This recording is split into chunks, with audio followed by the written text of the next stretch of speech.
Salam sejahtera. Ini ulasan tentang dasar rasionalisasi subsidi bahan api dan ia mesti diteruskan. Saudara, dasar rasionalisasi subsidi bahan api mestilah terus dilaksanakan tanpa perlu ada pusingan you. Jangan sesekali takut dengan tekanan daripada pihak berkepentingan dan kumpulan politik. Yang paling penting sekali ialah orang yang ada kepentingan dan kumpulan politik. Inilah orang yang perlu diatasi. Kebanyakan dasar ini bukan ditolak semata-mata oleh rakyat, tapi kerana diapi-apikan oleh ahli politik. Memandangkan perkara itu tidak popular, pemimpin kerajaan mestilah bertindak tegas apabila melaksanakan dasar yang dianggap tidak popular, tetapi dalam jangka panjang akan menjadikan ekonomi kita lebih berdaya tahan, memberikan manfaat kepada rakyat dan negara. Saudara-saudara sekalian, selain daripada minyak, subsidi bersasar, salah satu juga yang paling dibenci oleh orang yang buat jahat ialah tindakan SPRM yang sekarang ini yang sangat luar biasa tegas. Mereka bekerja luar biasa. Bagi orang yang suka sakau sini, sakau sana, curi sini, curi sana, mereka adalah orang yang pertama sekali tak suka dengan tindakan SPRM. Tapi bagi kita yang di bawah, kita suka. Sebenarnya itu tindakan yang baik. Bermula dengan subsidi bersasar bagi bahan api diesel adalah satu langkah yang tepat. Subsidi mestilah bagi mereka yang memerlukan dan bukan bagi semua orang, tanpa mengira status ekonomi mereka. Penerima subsidi mestilah diperkasakan supaya selepas satu tempoh mereka boleh berdikari dan tidak lagi bergantung kepada pemberian subsidi. Pelaksanaan dasar itu perlu dipantau rapi bagi memastikan tiada pula ketirisan dan penyelewengan. Subsidi itu mestilah diberikan kepada individu, kumpulan serta perniagaan yang disasarkan dan tidak dirampas oleh perasuah. Sebarang kelemahan dalam pelaksanaan hendaklah diatasi dengan segera dan diperbetulkan. Kementerian Perdagangan Dalam Negeri dan Kos Sara Hidup perlu memantau harga barangan dan perkhidmatan yang dijual kepada orang ramai bagi mengelak pencatutan oleh peniaga yang tidak bertanggungjawab mengambil kesempatan daripada pemansuhan subsidi bahan api diesel. Menurut pakar ekonomi, ia hanya akan memberi kesan minimum kepada kos menjalankan perniagaan. Oleh sebab itu, tiada kewajaran untuk menaikkan harga. Tindakan tegas mestilah diambil terhadap pencatut, termasuk mendakwa mereka di mahkamah dan membatalkan terus lesen mereka. Langkah seterusnya adalah rasionalisasi subsidi petrol RON 95 yang akan menghasilkan penjimatan yang lebih besar kepada kerajaan. Kumpulan rentan yang terjejas oleh dasar rasionalisasi bahan api ini boleh diberi bantuan kewangan bagi menampung kos yang meningkat. Dalam belanjawan 2024, subsidi bahan api termasuk diesel berjumlah 60 bilion setahun, iaitu 1,5 kali ganda jumlah yang diperuntukkan bagi penjagaan kesihatan, iaitu sekitar RM40 bilion. Sebuah hospital moden dengan 1,000 katil berharga antara 1,3 hingga 1,4 bilion. Bayangkan, apa yang boleh kita lakukan dengan penjimatan daripada pemansuhan subsidi ini? Iaitu lebih banyak hospital yang lengkap dengan alat-alat moden dan penjagaan kesihatan yang jauh lebih baik. Harga petrol bersubsidi Malaysia, RON 95, paling murah dalam kalangan 9 negara ASEAN. Harga petrol di Malaysia adalah 47.44% lebih rendah berbanding Indonesia, RM3.90 dan 54.24% lebih rendah daripada Vietnam, iaitu RM4.48. Subsidi menyeluruh tidak mampan kerana ia memberi tekanan kepada tabung negara. Pada tahun 2020, kerajaan membelanjakan 4.66 bilion untuk jumlah subsidi. Pada tahun 2021, 13.313 bilion dan pada tahun 2022 hampir 80 bilion dibelanjakan sekaligus digambarkan sebagai tertinggi dalam sejarah. Dengan penjimatan subsidi bahan api, kerajaan perlu menambah baik pengangkutan awam yang secara amnya kurang di negara ini, memastikan perkhidmatan yang kerap serta sistem bas perantara yang cekap untuk kemudahan yang lebih baik kepada penumpang.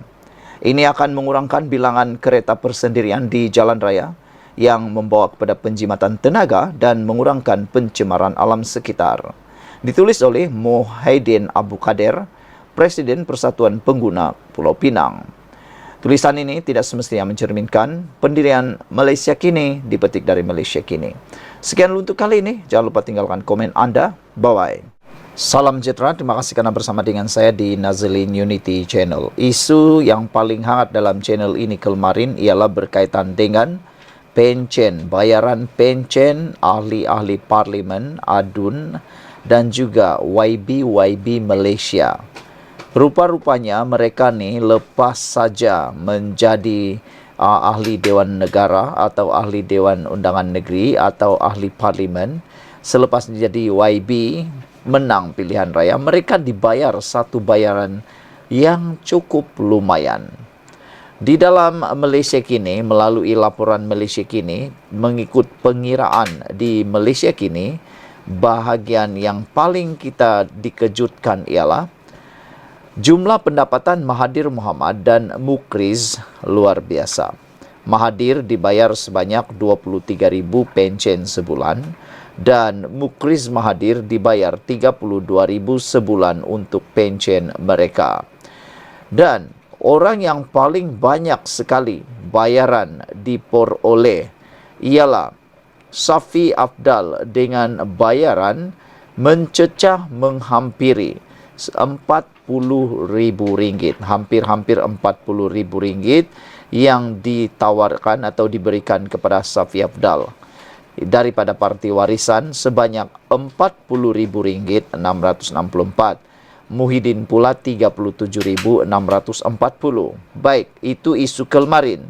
Isu kali ini ialah apabila di bahagian hujung daripada konten ini ataupun ruangan ini ada satu persoalan yang paling menarik, iaitu adakah anda bersetuju dengan cadangan Perdana Menteri Anwar Ibrahim supaya ahli parlimen hanya dapat satu pencen sahaja?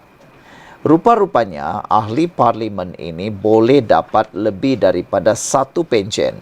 Contohnya Safi Afdal yang telah disebut tadi memperoleh pencen sebanyak RM40,000 sebulan itu, beliau mendapat sebanyak dua jenis pencen atau dua pencen. Bilangannya dua. Dan ada lagi beberapa orang yang mempunyai bilangan pencen lebih daripada satu. Jadi persoalannya, adakah anda setuju? Kalau anda setuju, tolong bantu saya tekan butang like dan juga tulis di ruangan komen, adakah anda bersetuju dengan cadangan Perdana Menteri Anwar Ibrahim supaya ahli parlimen hanya dapat satu pencen saja? Selepas anda tahu jumlah pendapatan atau bayaran pencen diterima oleh ahli-ahli parlimen ini, persoalan ini muncul. Adakah anda bersetuju dengan cadangan Perdana Menteri Anwar Ibrahim supaya ahli parlimen hanya dapat satu pencen saja? Soalan yang kedua yang juga sama kritikalnya dengan tadi ialah, adakah anda setuju untuk memansuhkan pencen wakil rakyat dan menggantikannya dengan caruman KWSP? Pilihan di tangan anda. Kerana baru-baru ini kita juga telah dikejutkan dengan cadangan supaya pencen ditukar kepada KWSP. Jadi ada yang mahu supaya ianya juga dilaksanakan kepada ahli-ahli parlimen. Baiklah, keputusan setakat ini untuk undian ini ialah sebanyak 93% setuju dengan cadangan Perdana Menteri Anwar Ibrahim supaya ahli parlimen hanya dapat satu pencen saja.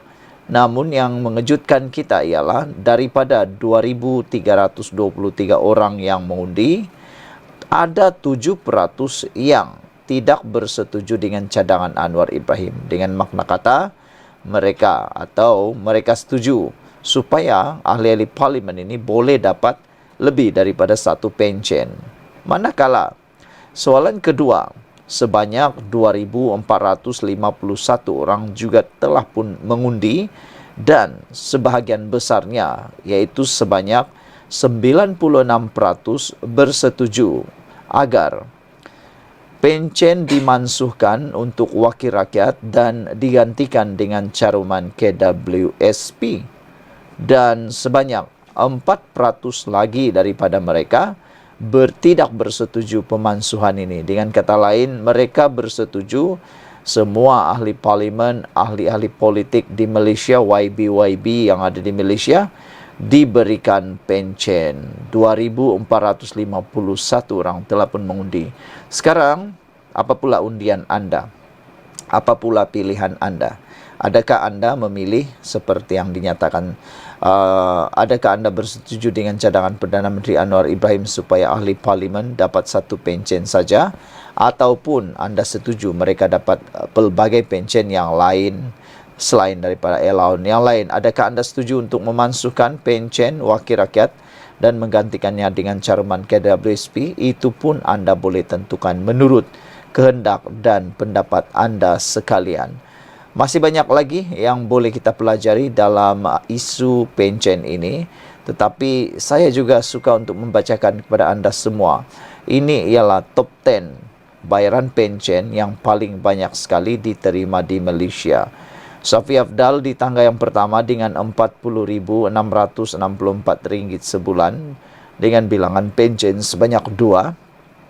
Idris Jusso daripada Barisan Nasional Parti UMNO dengan bilangan pencen sebanyak 2 dan menerima sebanyak RM39,082 sebulan. Muhyiddin Yassin dari Gabungan Perikatan Nasional daripada Parti Bersatu menerima bilangan pencen sebanyak 2 dan menerima pencen sebanyak RM37,640.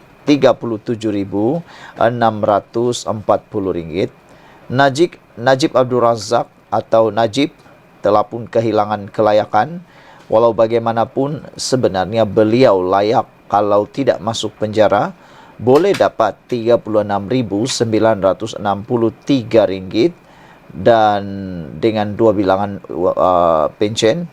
Yang mengejutkan kita ialah di tangga yang kelima ialah Azmin Ali dari Perikatan Nasional daripada Parti Bersatu dengan bilangan pencen sebanyak 2 dan bernilai RM36,707 sebulan. Jeffrey Kitingan dari GRS dan daripada Parti STA layak dibayar sebanyak bilangan pencen 2 dan jumlah pencen RM36,285. Mazir Khalid daripada BN UMNO 2 bilangan pencen dan RM35,082.